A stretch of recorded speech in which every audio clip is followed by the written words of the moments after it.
जब हम लोग स्कूल कॉलेज में थे तो हम में से अक्सर जो लिखने में अच्छे थे वो they would enjoy writing poetry और राइटिंग एन एसे और अ स्टोरी, लेकिन ग्रामर की जो क्लास होती थी वो सबसे बोरिंग और सबसे डल और ड्राई लगती थी।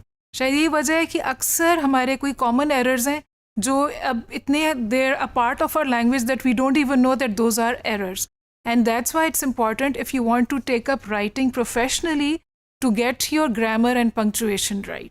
Even if you have done a lot of good research, आपकी प्लानिंग अच्छी है, आपने मवाद अच्छा इकट्ठा किया है और आपने उसको लिखा है, अगर आपकी ग्रामर में कोई कोताही होगी और if it lags behind other writers then the reader will feel कि आपकी क्रेडिबिलिटी नहीं है। उनको शक होगा कि शायद जो बाकी भी आपने इन्फॉर्मेशन दी है पता नहीं वो भी is it reliable, is it trustworthy और not. So that kind of makes a dent in your reputation as a writer, even though people can understand what you're saying. लेकिन ग्रामर से एक आपका इम्प्रेशन पड़ता है और पंक्चुएशन से भी इम्प्रेशन पड़ता है भीतर, ठीक है। और कई दफ़ा तो आपके मीनिंग्स भी अगर पंक्चुएशन गलत हो तो उससे चेंज हो जाते हैं। Let's look at some common errors that all of us are making in our language today. उसमें एक मेरा बहुत फेवरेट है जो हमारे सारे टीवी के ड्रामों में भी अक्सर होता है, you are not taking me serious. Actually, it's an adverb and it should be you are not taking me seriously.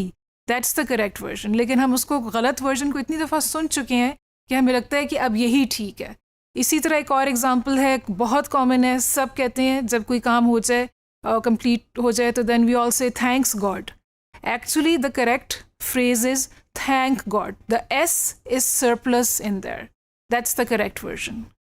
इसी तरह से अक्सर ये सुनते हैं कि लोग कह रहे हैं कि हम गॉसिप्स करते हैं, let's listen to some gossips और I have some gossips to tell you. Gossip is never used in the plural, gossip is always a singular word. चाहे आपने पूरी दुनिया के बारे में गॉसिप करनी हो और कितने घंटों गॉसिप करनी हो, it remains a singular noun, it never is a plural. तो इस तरह की बहुत सी एग्जांपल्स हैं। और अगेन जैसे आपको पहले भी आइडिया होगा कि reading habit या listening to correct English is what will help you get over these, and also to be mindful and to be conscious while you're reading or while you're listening कि ये correct जो लोग बोल रहे हैं या लिख रहे हैं वो किस तरह से इसको कर रहे हैं।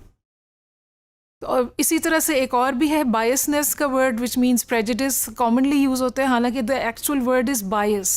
It's not biasness, it's bias.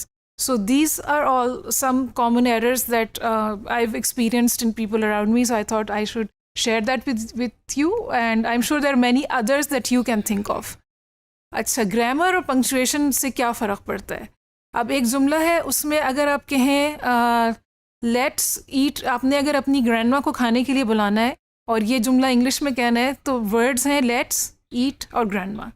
अगर आप उसमें बीच में कॉमा नहीं लगाएंगे तो जुमला कुछ यूँ साउंड करेगा, लेट्स ईट ग्रैंडमा, जिससे कि ये लग रहा है कि चलो चल के ग्रैंडमा को खाते हैं, लेट्स ईट ग्रैंडमा।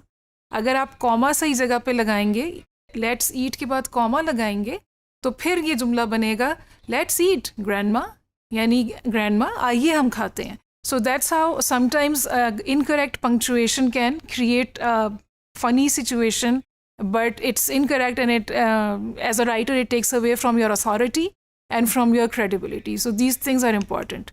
इसी तरह एक और है कि हाइफन जब आप यूज़ करते हैं, अगर आप कह रहे हैं watch out man eating apps, इसका ये मतलब है कि वॉच आउट करें, ख्याल रखें, एक शख्स जो है वो एप्स को, बड़े बंदरों को खा रहा है।